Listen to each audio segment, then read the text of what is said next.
Mobile चलाने से डांटने पे बरेली में 3 लड़कियों ने अपने टीचर को ही जेल भिजवा दिया। बेचारे 8 साल तक मुकदमा लड़ते रहे, अब जाके बरी हुए।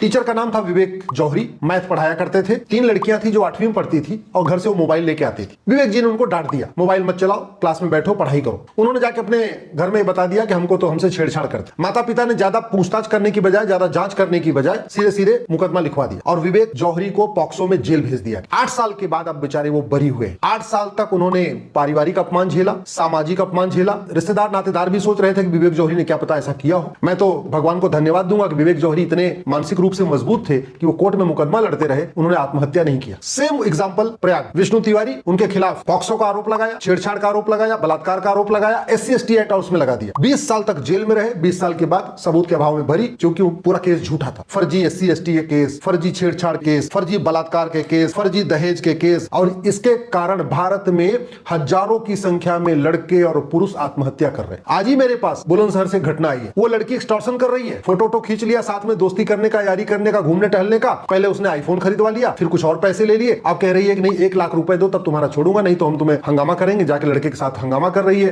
करीब में शादी नहीं करने दूंगी। आज की डेट में लड़के आत्महत्या कर रहे हैं, पुरुष आत्महत्या कर रहे हैं, बूढ़े भी आत्महत्या कर रहे हैं इस फर्जीवाड़े के चक्कर में। दुर्भाग्य देखिए, न इस पे सुप्रीम कोर्ट में चर्चा हो रही है, न हाई कोर्ट में चर्चा हो रही है, न विधानसभा में चर्चा हो रही है, न संसद में चर्चा हो रही है।